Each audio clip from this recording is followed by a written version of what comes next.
Breaking news overnight, a deadly fire breaks out in Fayette County. What we've learned from the coroner this morning. A shooting forces one local school district to move to virtual learning today. Now the investigation into who fired shots is underway. I'm breaking down everything we know so far as a 16-year-old boy recovers here at Children's Hospital. Is the end to the government shutdown near? What's at stake in a possible vote in the House of Representatives today? And the fight to feed our neighbors continues. We are having another WTAE Project Hunger Day of Giving. Coming up, how you can help. Pittsburgh's Action News 4 this morning starts now. Well, after the shock of Monday's frigid temperatures, it is still cold, but not as cold. I'm trying to find the bright spot this morning. Well, it's a bit of a shock, yeah. Nice to have you with us on this Wednesday morning. And things are going to get even better, I hear. Is that right, Ashley? That is absolutely right. It felt like January yesterday. We got a little taste of it. That's what's to come, but overall not bad. I'm glad to hear that. You mentioned the tire pressure yesterday, and I did see that on my tires too. So I'm glad not a problem later this week. Yeah, we're going to continue to see the uptick in temperatures, not only today, but through the week.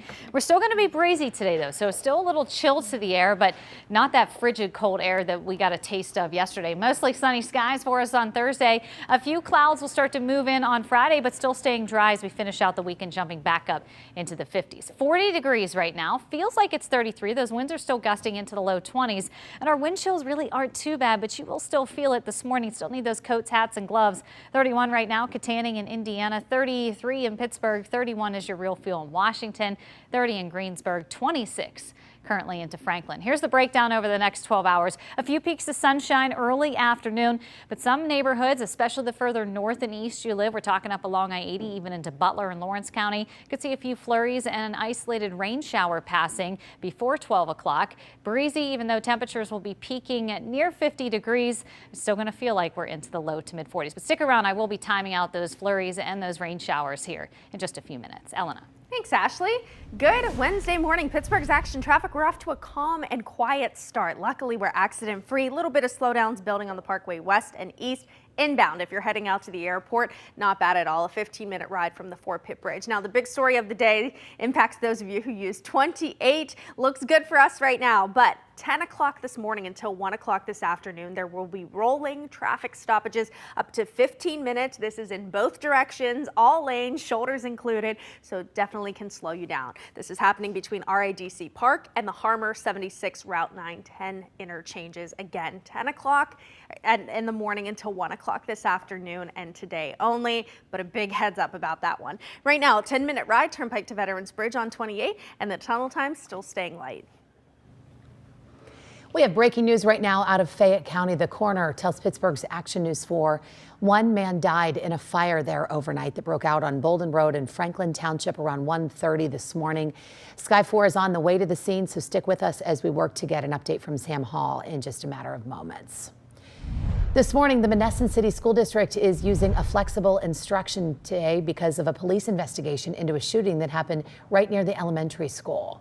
Pittsburgh's Action News 4, Ava Rash joins us live from police headquarters. Ava, what do we know about this investigation right now? Well, as of right now, we are getting some conflicting information from officials. The Westmoreland County District Attorney's Office is telling us that someone is in custody for this shooting, but the Monessen Police Chief says that isn't the case. So we've been continuing to check court records, and so far there are no charges that are connected to this case so far.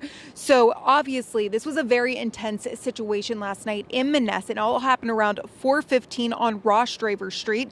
The Monessen Chief says a 16-year-old boy was inside a car with two other people when a suspect outside of the car shot him in the head and then ran away. The teen was alert and conscious at the scene and was flown here to Children's Hospital where we are this morning. No one else inside the car was hurt. Now, the chief says they have been processing video and found numerous shell casings.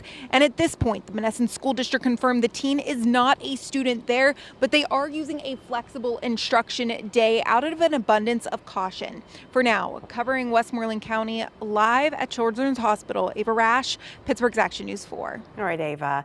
Right now in Oakmont, police are looking for a man accused of pulling a gun on other drivers in the borough. Officers say it's a case of road rage where where he allegedly pulled a long gun on several vehicles over the last few weeks. Take a look at your screen. Police are looking for this, a 2021 gray Honda HR-V with this plate number. Police consider him to be armed and dangerous, so if you know anything, give police a call. The longest government shutdown in U.S. history could come to an end today with a vote from the House of Representatives. Overnight, the House Rules Committee voted to advance the Senate's funding bill to the floor. Washington correspondent Rachel Hersheimer joins us from our Washington bureau. All right, Rachel, what can we expect today? House lawmakers are making their way back to Washington as we speak. Now, a vote could come as soon as this evening, but flight delays and cancellations could impact that timeline. The House will be voting on the short-term budget passed by the Senate that will fund the government through January or until they pass additional spending bills. Now let's bring us back to where the shutdown started. The whole point for not passing the original short-term funding bill for Democrats has been focused on health care. They were pushing for an extension of enhanced tax credits that lowered the cost of health coverage through the Affordable Care Act. The deal 8 Senate Democrats voted for, pushing us closer out of the shutdown, does not actually deal with health care. It only guarantees a Senate vote next month on the tax credits, which will most likely not pass. So all that bluster and showboarding for over 40 days on their part led to a big fat nothing burger, and they're walking away empty-handed. And Democrats will continue to press the case, to say to our Republican colleagues, you have another opportunity to extend the Affordable Care Act tax credits. Republicans control the House, so in order for this bill to pass, they can only afford to lose 2 votes if Democrats stick together. On Capitol Hill, Rachel Hersheimer, Pittsburgh's Action News 4. Rachel, thank you. And with millions of families here in Pennsylvania waiting on SNAP benefits or feeling the pinch of higher grocery prices, today we are working with our community partners to try to help our neighbors in need. The need is so great right now. Today, Pittsburgh Action News 4 is teaming up with the Greater Pittsburgh Community Food Bank and Star 100.7 for another Project Hunger Day of Giving. And our Lily Coleman joins us live from the food bank in Duquesne this morning. Lily. Good morning to you both. The need so great. Like you mentioned, Michelle, I talked with officials here from the food bank a little earlier this morning. Brian Goulash, who you'll meet in a couple of minutes. The one word he used to describe the need right now is significant. They also say it's an unprecedented need as this government shutdown continues. We have made our way inside now. We are inside of the market, and this is where people who receive SNAP benefits can come and shop twice a month. Let me run you through some of the need right now. The food bank, of course, stepping in to fill the gap left by that government shutdown, but they say demand has surged beyond already stretched capacity. In fact, calls to the food bank have increased 60% since the shutdown began, 60%. And visits to the food bank's on-site pantry, the market where we are now, have doubled since the shutdown began, including many who are utilizing the food bank for the first time. So that is just a little taste of how significant this need is. And that is why we are here today partnering with Star 100.7 and also the Greater Pittsburgh Community Food Bank to try and bring some aid, some assistance, help feed our neighbors in need. There are 2 ways in which you can help with our Project Hunger Day of Giving. You can text the number 4HUNGER, HUNGER, to 50155.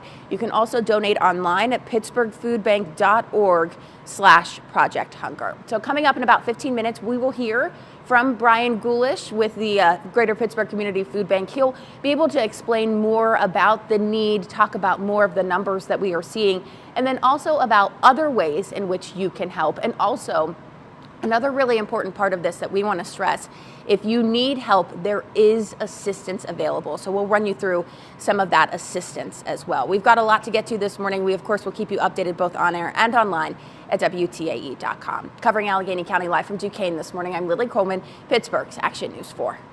Thank you, Lily. And to help shoppers in Sharpsburg, Allegheny County have access to more fresh food in their community, a new grocery store is on track to open early next year. Officials with Harvest on Main Community Market say the need there is great in that community. 20 years ago was the latest that there's been a market in town. It's a community that a significant percentage don't have personal transportation. It's also statistically significant portion of seniors, people with disabilities. So transportation's difficult. It's a transit desert. So accessing fresh, healthy food is a challenge. This market is going to be nonprofit, and the goal here is to offer high-quality foods at great prices. Construction is set to wrap up this week, and the team will spend the next couple of months getting ready to open early next year. The debate continues over proposed construction of a data center at the old Cheswick Power Plant in Springdale. Today, 2 separate meetings surrounding the issue are scheduled for 6 o'clock tonight, including one organized by a group of residents. That will take place at From Italy Pizza on Lincoln Avenue, and the other is inside the Springdale Borough building, hosted by representatives from the data center developer. Turning to a big weekend ahead here on the North Shore as Pitt hosts Notre Dame on Saturday. And just last night, the new college football playoff rankings were released. Pitt right in the thick of the race for the ACC, and because their schedule is so high profile here down the stretch, they're going to have a lot to say. They're going to play a big role in how the ACC is shaped as it relates to the final rankings. As for now, both Pitt and Notre Dame moved up. Notre Dame goes from 10 to 9. Pitt up from 24th to 22nd. The top 4 teams, Ohio State, Indiana, Texas A&M, Alabama, they remain the same. Coming up Saturday at halftime at Acrisure Stadium, the great Aaron Donald will be celebrated and immortalized. His number 97 will become the 11th jersey retired in Pitt history. Donald's path to greatness, of course, began at Penn Hills High School, leading him then to Pitt, where he burst onto the national scene in 2013 before becoming a first-round NFL draft pick and a future Hall of Famer. He, by the way, was on the last Pitt team to beat Notre Dame over a decade ago. Yeah, well, what we're going to try to do is slip him into a number and get 3 or 4 snaps out of him before they retire his number. But Aaron's a great young man. I mean, he's always been the best to me. Like you said, I have not coached him, but I've seen him in the weight room all the time. And you know, he's engaged with our players. He's approachable. He's just a fantastic person, not just a great football player. And I'm really excited for him to get his number retired.